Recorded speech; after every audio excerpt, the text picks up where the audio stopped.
All right, folks. Well, welcome. Thanks for joining today. Our webinar is going to be about building your AI muscles. And today you've got the pleasure or the pain, you tell us, of having all three of us as hosting it. You're going to have myself, Heather MacArthur, Jotkowitz, and Gerri Brehm. We're going to be co-hosting today to talk to you about what we're starting to see as trends and things about adopting AI into the workplace. I had a couple of conversations with a few folks who are going to be on this webinar, and I had one dear friend of mine reach out and was like, "Oh, I'm so excited! I'm going to participate in your webinar." And this person's, I'm not going to call them out, but maybe I should because they're awesome. But he's very well learned in this space, and so I was like, "Well, come on in. I'd love to hear, and please ask questions and drive us to kind of elevate the conversation." But we are also just talking to the people who are dipping their toe into the pool and trying to get comfortable with things. And we're just trying to surface some of those conversations that we started to hear with our own clients and hopefully give you some tips and some learning opportunities along the way. And shout out to Dave Burrs, because that's the smart guy that I was talking about. All right. So first off, and I think a lot of people have shifted into this is happening. Is this happening? This is happening. But in terms of our mindset, I just think it's tough because everything that I was hearing is all this scary stuff about like what's going to happen with AI, and I don't think it's unwarranted. But I also remember, and I know it's going to be hard to believe, but I was existing when the webinar, when websites and that whole space started to hit the ground. And I remember hearing everybody in the workplace, and I was in a spry, 20 something age. And I just thought like, well, this is cool. I don't have to go look at the library and pull up microfiche or something to find out the information that I need. And so I kind of went in with just this excitement and curiosity and what can I learn and how can this make my job and my life easier. But also realizing that no, there are some implications. So how do we maintain a healthy skepticism of what does this mean? We're going to talk about in a second those kind of ethics and values that we need to consider. So it's a balance of both. So we really can't just shut the door on all technology is bad, but we also just can't walk in blindly. And from there, I think, I love Gerri's breakdown. I'm going to hand it off to her. She's got such a lovely breakdown of how to keep your mind centered around this. Yeah, and I was around when they introduced email. So I go back even farther, and I will say every great benefit comes with some challenges. And you could cue the Debbie Downer noise of I'm here to talk about some of the things we really do want to maintain on a second track, if you will, of as great as some things are we really paying attention to what some of the challenges are and balancing that out? As Heather says, it's here, so let's just make sure we're keeping ourselves on our toes as we learn to use it. One of the first things is accuracy. And I'll call out that, as they call large language models, these LLMs, they are designed to make you happy based on the prompt you give them. So they are not running it through morals or ethics.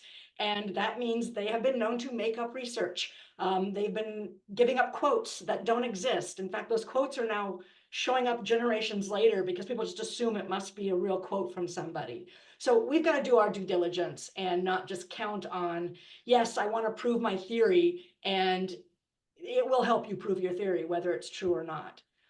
The second one is attribution, and this one's much tougher because it really goes into the space of AI is pulling from things that are already created. And that means that somebody else may have written something, performed music, created artistry, and all of that is showing up without necessarily being cited for the person that did it or getting attribution for the work they've done. So that's a space that, and particularly with a lot of our clients, they're keeping an eye on that and they're trying to figure out how do we not lose what makes creativity creative. Um, the other one would be some assumptions, and this comes from some research that I was learning about just recently, this last January, of as we dip in, again, the well that they're pulling from, everyone's pulling from the same well, and that well is really, if you're in Western Europe or US, is pulling from the same pool, and that pool is overwhelmingly made up of contributions from white cisgendered men. So the assumptions are that it's missing out on the global majority input. We're not seeing necessarily the full picture as we look at the data or the information that it's providing us. So again, just that stepping back and making sure, have I looked at this from a wider viewpoint than just what the AI has dropped into my lap? And the last two are more recent that have just come out of ageism, which is the assumption that somebody who might have a little glitter in their hair from age isn't interested in AI. And what they're actually finding is that 45 plus or mid-career individuals are being ignored and not brought into the conversation. So if you are in a role that you guys are starting to talk about AI, you really want to make sure you're pulling everybody to the table. Because what they are finding is those 45 plus and mid-career folks are becoming super users. So they're figuring it out on their own, but it's this thing, well, nobody's asking about it, and I don't know how I would share that information. So get everybody at the table and be inclusive. And the last one, maybe we should have called this atrophy, because it really is that muscle thing that, and I know personally, as soon as I had a phone that did all the math for me, I stopped being able to do mental math. I also don't remember phone numbers. So this idea of, as AI does things for us, if we don't stop and use critical thinking on top of what it provided, we start finding atrophy and attrition of those skills ourselves. So these are just my five, wah, wah, be worried, and yet be optimistic about how to put these tools into practice. As a matter of fact, and it's not to say that we are not aware that there are already individuals and organizations, groups and teams that are starting to address some of this. We actually have a couple of clients that we know are trying to address the attribution situation and try and figure out how can proper attribution be paid in order to cite sources more ethically. So just as Jerry had said, great considerations, things to think about. Yeah, I think Jerry and Joe, you may have seen the post. There's an individual, her name's Jessica Smith, and she's Paralympian, and she used AI to help her with a photograph, and it ended up giving her back her arms. And it was this thing of like as if it improved her appearance versus capturing her as she is. And so that's just a little bit of what can happen with the bias and how that plays out. And it made me think of Jerry when you were sharing the conversation about your phone and not being able to do mental math. My favorite story is getting it from of myself is getting into my car. It was a loaner car from a dealership because my car was in the shop. And I'm talking about like these young kids these days aren't learning things the way that they need to. And I back up into a wall because I've been staring at the little screen that really only showed radio stations as if I was waiting for the backup camera to show up that did not exist in the car because I've been trained to rely instead of looking back behind me. So yeah, none of us have got this down completely. So um, how do we engage with AI on the job? We want to be thoughtful the way that Jerry's talking about it, but also how do we build our comfort level with it? It's already getting embedded into most of the software that we've got. I know I use a lot of Canva and things are popping up there. The stuff that I log into, I can tell is already using a level of AI. So the way that I like to think of it is it's already been there. It's just multiplying at a faster rate than we've seen before.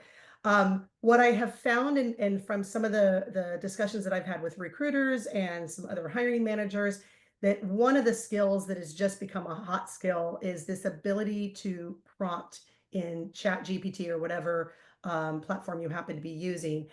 But there's a balance of your ability to prompt is often predicated on how much you actually know what you're prompting about. And so this idea that the fear of AI coming in and kind of taking things over, look, I think it's going to really kind of streamline things the same way that manufacturing streamlined things that we didn't have before. I think what's starting to get escalated, what I see is this ability to navigate the gray, the ability to not need things black and white and always certain. So going into ambiguity, and we've been getting primed for that with how fast change is happening, but also our creative mind, the ability to generate something that doesn't already exist. And so right now, I know everyone's watched the Terminator movies and we're all, concerned, but for now, you do not have a situation where AI is creating things that don't exist unless it's built off of something that's already been thought. So our imagination is one of our most cutting edge tools that we have. And there's a lot that goes into how do we cultivate that. And I'd say as adults, that's something that a lot of times we don't end up spending enough time on. So our imagination and also just this skill of prompting. So it wouldn't be a fitting webinar if we didn't do a little bit of practice play. So I'm going to share with you all, it's going to be in the chat as a little prompting page, that little cheat sheet that I found in there. You're going to see a website at the bottom. I have found that they've got a lot of great prompts for a lot of different situations that'll just help you kind of dive in fast. I use it quite religiously. Let me go ahead and share with everybody here. There we go. Oh, okay. So is everybody seeing the handout in there? I think Gerri shared it for me. Thank you. She's on it. All right, well, the little handout's in there, but I'm going to go ahead and share my screen so that we can go ahead and do a little bit of, you can see me practicing live time. And some of you are going like, oh, I'm a chat GPT like queen or king, and I've got this down pat, but I'm going to ask you to bear with me and let me amateur this with you. Oh, I've got a couple of people raising their hands. All right, show offs.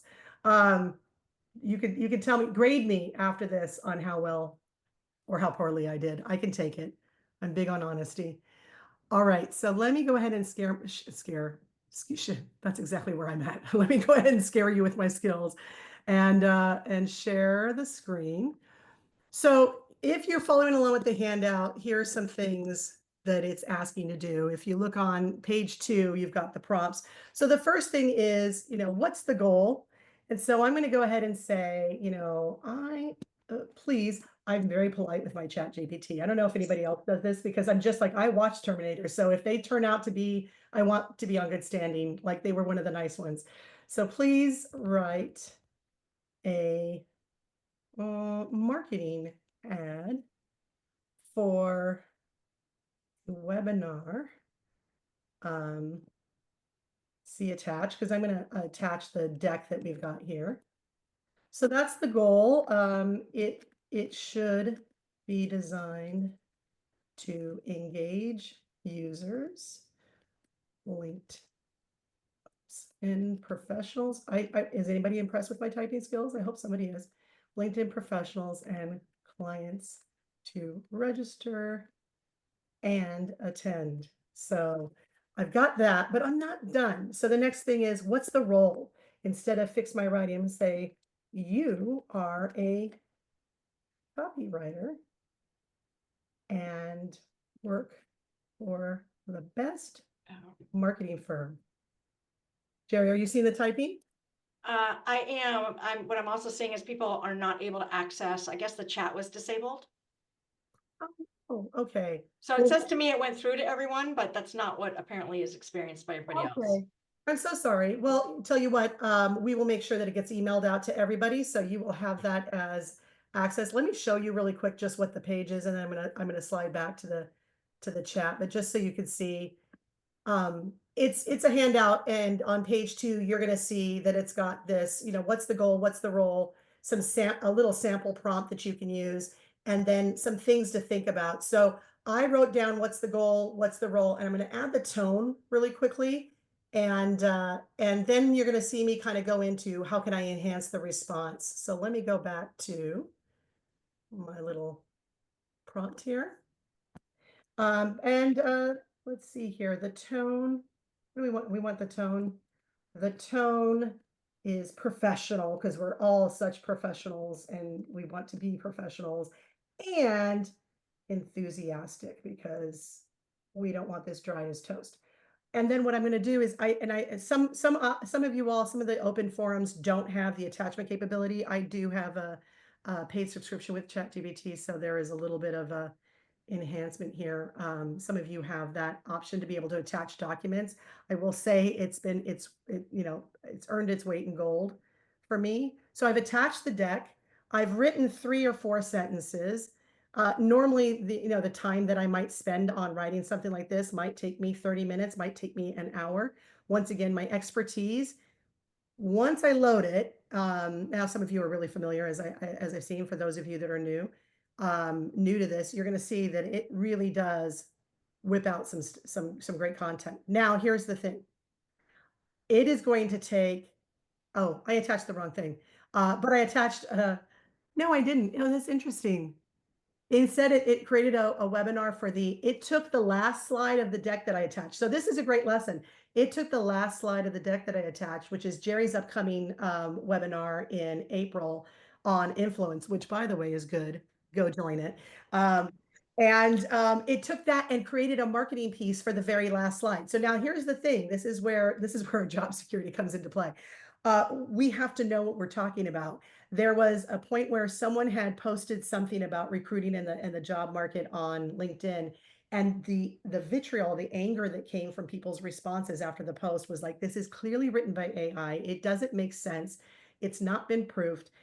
So what I want to emphasize is this is about making sure that it generates a good amount of clay for you, but you're the one that's carving it up and making it the work of art. Like that's the job. So your expertise is going to matter. So I'm going to say, I'm going to refine this and I'm going to say this, but focus on creating an ad for the AI webinar, not the influence one. But Gerri, I'll send this to you. You can use it.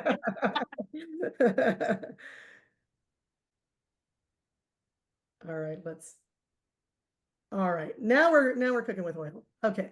So now it's giving, now I would go through this and it's given me one for like a focus on efficiency, another one for innovation, and then another one short and sweet. So I didn't even ask it for options. It gave me options. Some of that's because I've been nagging it for options on other things. So it knows my mess, which, creepy or not, it's pretty helpful.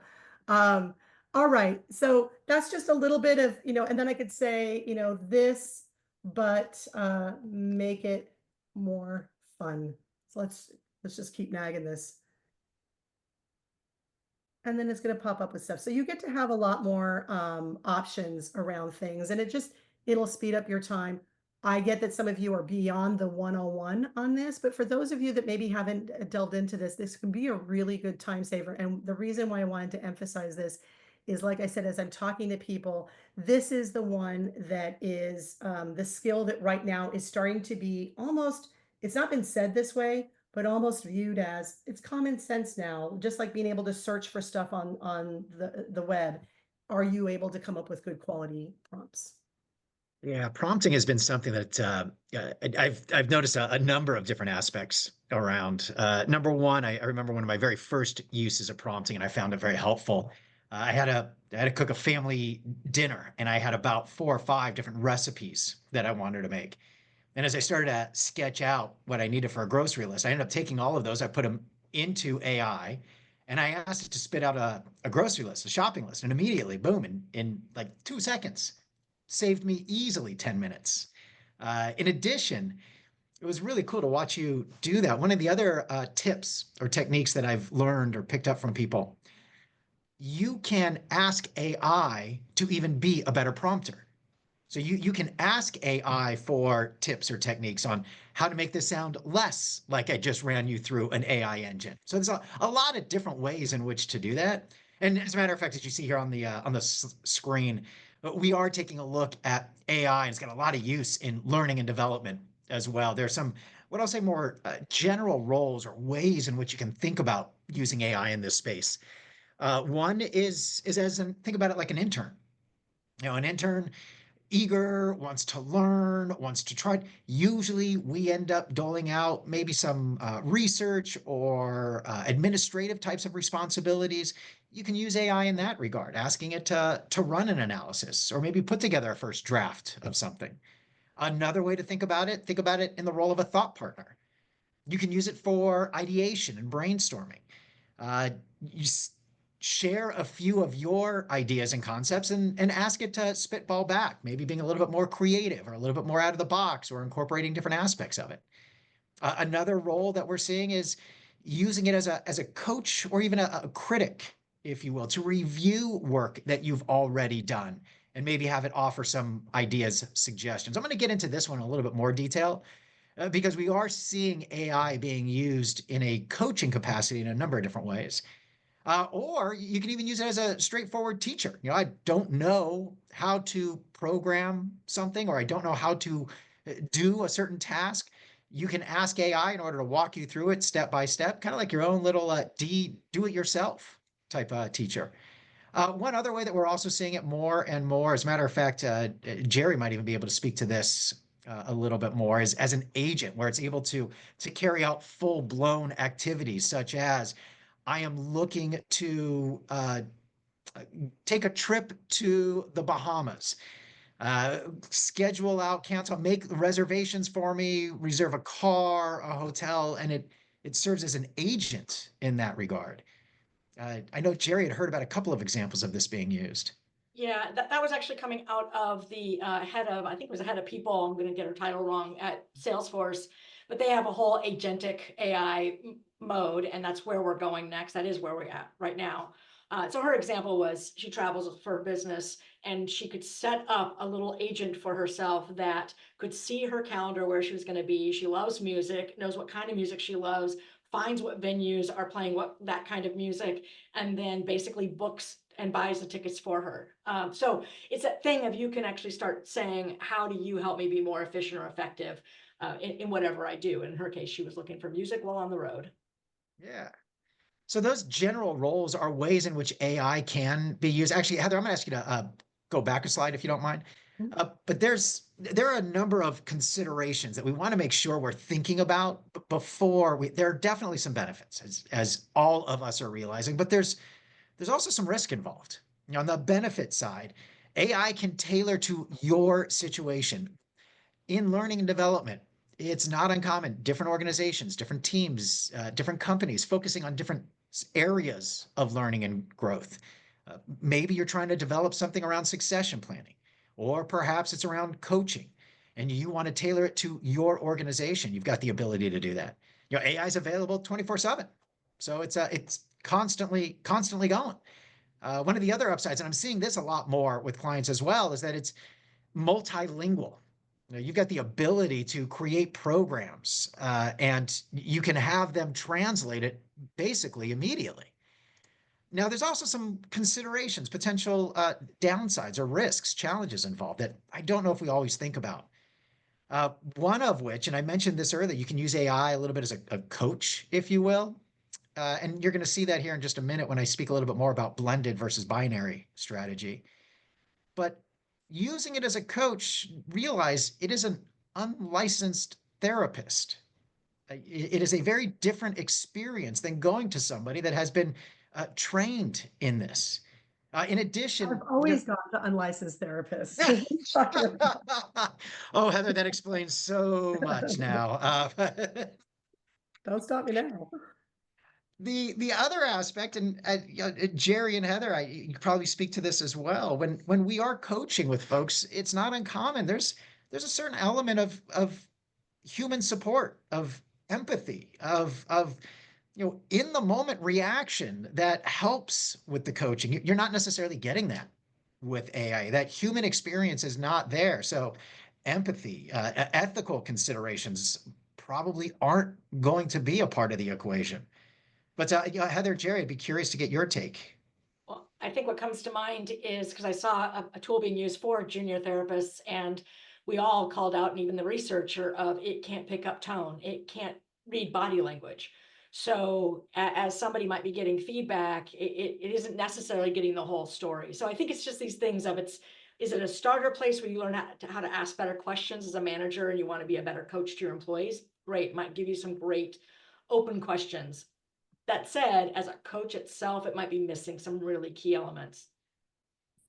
Yeah, I think it just goes back to what the ethical stuff that Gerri was talking about, and also just this element of your expertise to be able to. I mean, look, I have actually gone to real therapists, FYI, licensed ones, but even sorting them out, my psychology degree helped me vet whether or not I was going to a good psychologist. So it's the same thing of your expertise is always going to matter, because it's the same thing with when all that information started coming up on the web. The only ones that know how to sort through whether or not that's good information to use or not are the ones that are going to be deeply invested in knowing what the information is, what's good research. And it's that dual skill of I know my area so I can recognize things, but I also am developing the skill, and unfortunately all of us have had to do this, of going like, okay, is that real? Is that based on reality? Is that based on facts? And that's becoming a very coveted skill at this point because it is so difficult at times to decide how much of this is just AI generated and how much of this is grounded from real facts and applicable things. Yeah. So there really is a lot of decision making to go into it. But there is a lot of different ways in which to use it. Mm. I think the next main thing to think about is just this idea of, the human side of things. And this is a little bit of what we've talked about. I mentioned before that I think the skill that I'm noticing becoming more and more coveted is this idea of your ability to navigate nuanced situations. And a lot of that is reading people's emotions, being able to track when something's going off of base. So that empathy, that, as lovely as I'm like, please and thank yous. And even if the words are there, that ability to empathize and that experience of someone actually holding space for what you're going through. And also human beings taking accountability for what's going on. Like that's something that's validation, that's a truly unique human experience and is happening in the workplace all the time. Also personalized feedback and adaptive learning pathways. I compare it to, I know yes, when I call up for customer service and I get kind of the lady, it's like, please press, and it's unfair that it's a lady because we get mad at her. I'm like, I need a male in here that I can yell at a little bit. That is like, please press one, and then I press one, and it's just not enough. I didn't hear you. What did you say? So we're in this automated kind of conversation thing where we're trying to get a service or a problem fixed by a company. And I love it when it's a really quick thing and it works well and I get my answer and I didn't need a conversation. I just needed to like make a deposit or make a payment or something. But when I have a problem that's stressing me out, that's impacting me, there's emotion involved, I want to deal with a human. And part of that is because they are personalizing to my situation. They are thinking beyond the question that I'm asking. And right now, that is still that ability to be adaptive. Also, this idea of informal knowledge transfer and contextualized advice, that's where human beings are still going to shine. And so, as I think there's legitimate concerns and some of the things that we talked about, but we've got to look at it as a tool. I've got to imagine that, I don't have to imagine. I can think back in the music industry when all of a sudden streaming music started to come on to the landscape, and it has far-reaching impact. And there are some negatives that came out of that. But I know when I'm taking my walk and I'm shuffling through random, DJ random playlists, which is mine, I'm a very happy person. So, there's benefits and there's minuses always. Well, I called out earlier, and so did ChatGPT, to this fabulous webinar that we've got coming up. I know we've talked a lot about the AI stuff. Hang out. We are going to hang out for a couple of minutes, 15 minutes after the half-hour mark. But I wanted to make sure for those of you who have to drop at the half-hour mark that you are aware. You can scan the QR code right now if you want to register for the next webinar that we have. Gerri is going to be talking about DISC. So a lot of you are probably familiar with DISC. If you're not, it's a phenomenal tool to help you navigate communication. And she has written a phenomenal book on, believe me, because I've been handing out, everyone always asks me, is there a book or reading reference? And I've got one or two. They're not that great and they're not that in depth. And so when she was writing her book, I was so excited. So now I'm excited to say it's available on Amazon as well. Shameless plug for me because I love the book. So, but come and register and join. It's going to be a fantastic conversation. Cool. Yeah, please feel free to reach out if we can be of any help. We can help you think through how to build a culture that is open, receptive, adaptive to change, whether it is AI or something else going on. We also help to develop blended learning approaches that might incorporate AI or other elements into the development and coaching as well. How do we continue to get our mind wrapped around this and ideally support our organizations, our environments when it comes to AI? So please feel free, reach out to us. Here's our contact information. You're welcome to email us. You can reach us on our socials. We're here if we can help. All right. Well, we are open for Q&A so we can get the conversation going. The chat's not working because the webinar is the way it's set up, but the Q&A is. So feel free to go ahead and throw your questions in. We're going to be answering them. I did see one that kind of came through in the mix a little bit in between, and I know we kind of touched on it. But someone had asked, how do I start talking about this with my manager if they are not interested in hearing about it? So let's chat about that while people are putting up their questions.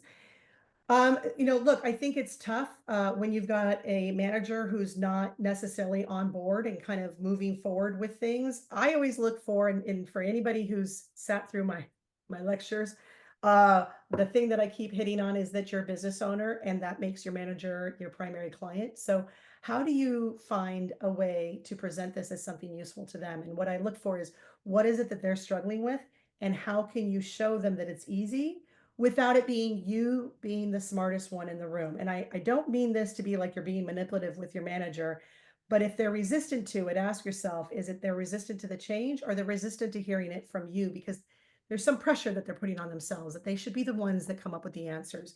So, maybe even offer like, hey, maybe we could do a learning session as a team and do it together. Or this is something I was learning. What are you doing with it? Because I know everyone's working with it. You can even have a positive intent with it. But that doesn't have to slow you down on building your skills. I go back to when websites hit and the web space kind of opened up.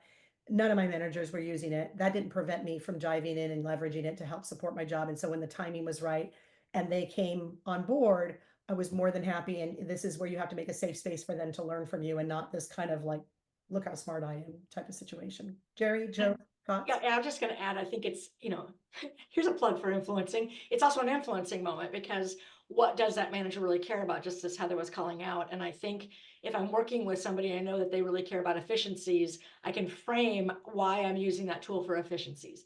If they really care about leveling up, I'm using that tool to level up in these ways that we've talked about. It can actually be a teacher of some kind of content for you, or a streamliner. They want me to be more concise. I've used the tool to be more concise. So it's framing it in a thing that they actually care about can be really helpful.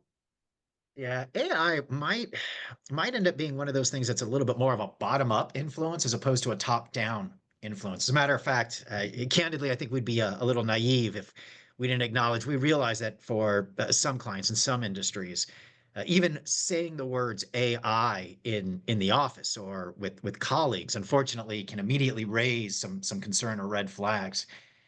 But it doesn't mean that people aren't using it. As a matter of fact, I'm finding it fascinating, learning more and more people are using it on a daily basis, but almost a little apprehensive at times about talking about it or sharing what they're doing. So I do start to see a little bit more of what I guess I might have referred to as this grassroots approach, where boots on the ground are using it because they're realizing, hey, this can make me smarter, faster, cheaper, more efficient, more effective, and then slowly but surely building some of that confidence upward as opposed to getting a direction from above and here's now what we're going to do. And it kind of goes along. There's a question here. I'm going to jump down on one of the questions, and it's saying, as a leader, how do we champion some of this in the organization? And it dovetails a little bit of what we were discussing. This is where I'm a big proponent for performance management, but part of that is because you're setting meaningful goals. And if you're doing meaningful goals, you're embedding technology. I mean, I really think, whether we call it AI or whatever it is, it's technology, and it's no longer something that just IT handles, that you're embedding. How is the team leveraging technology and whatever advancements are relative to the function that you work in? How is it leveraging it? How is it adopting it? How is it knowing what's best in class out there? And adding that to the development objectives that you've got for individuals out there. What's great about, there's a lot of free resources right now that we haven't tapped into. And it's actually a great time to kind of add that in a situation where if budgets are tight, this is a skill that's helping everybody being savvy in that. And so everybody can benefit from elevating it. We've got another one, a great one from my smart colleague, Dave Burrs. Thank you. And he says, in a world where technology has traditionally impacted mental atrophy, and I'm thinking of other examples like maps, etc. Oh, thank you, thank you. Is there a place that AI can actually support a greater acquisition of knowledge? Like, since AI has the foundation of knowledge, will we start to expand onto more complex thinking instead of atrophying? And how can we think about using it for that? Oh, I knew you were going to do this to me, Dave. Good question. Good question. I think you're right. I mean, look what encyclopedias did for all of us. Um, I think that's the point of like keep developing your expertise. And it made me actually track, Dave.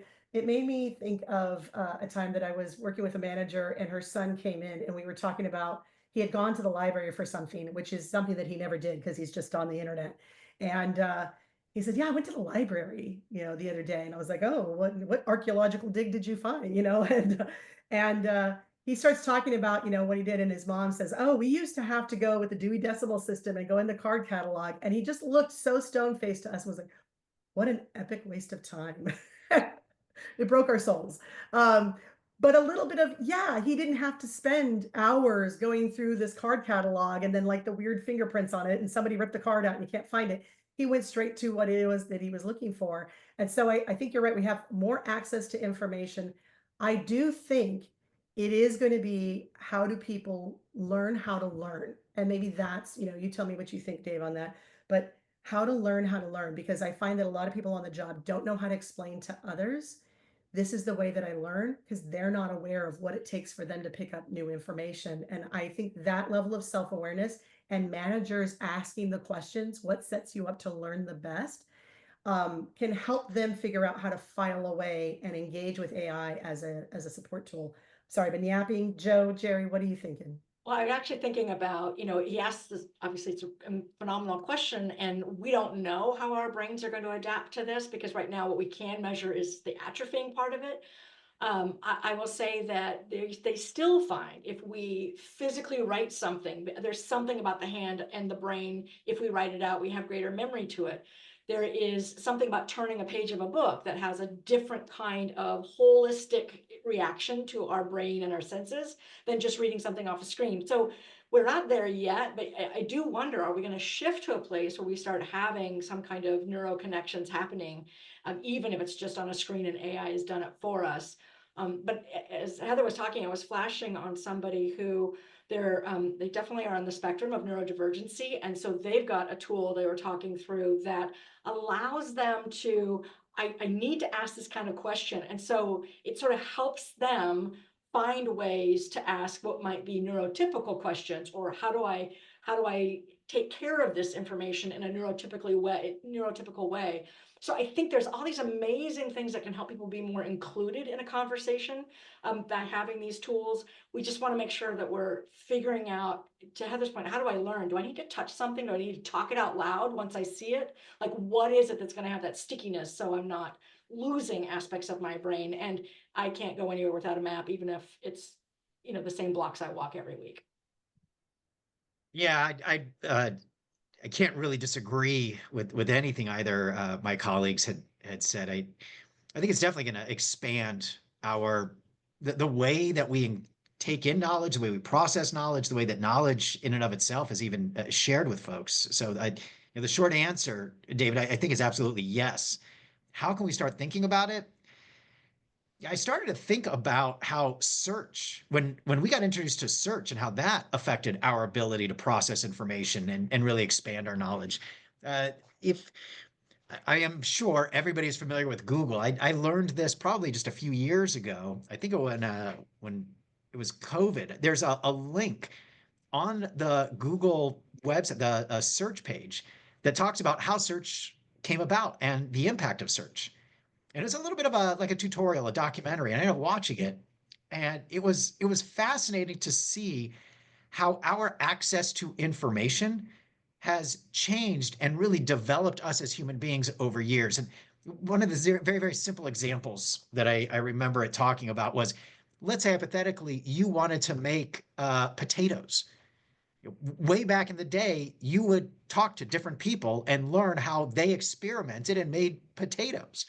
Then eventually, maybe you went to a library and you got a book about potatoes. But once again, it took a little bit of time to get there. Well, now that you've got all of this information at your fingertips, you press potatoes, and in an instant, you've got a million different ways on how you can make potatoes, and how the ability to take that knowledge, deliver it, process it, has really changed the human experience over centuries.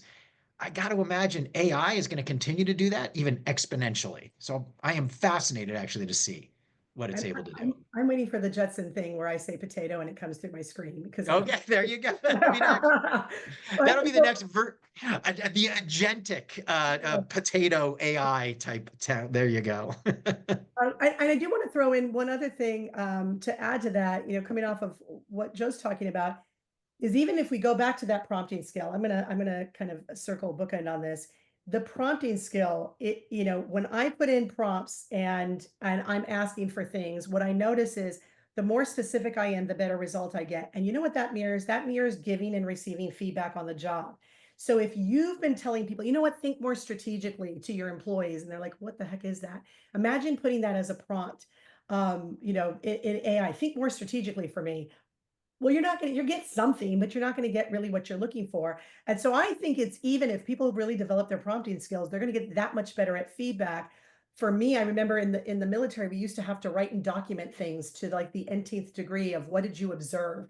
And that, I hated it. But when I got into the corporate sector, I was like, oh, I'm actually better at giving feedback because of the fact that I had to do it to that level.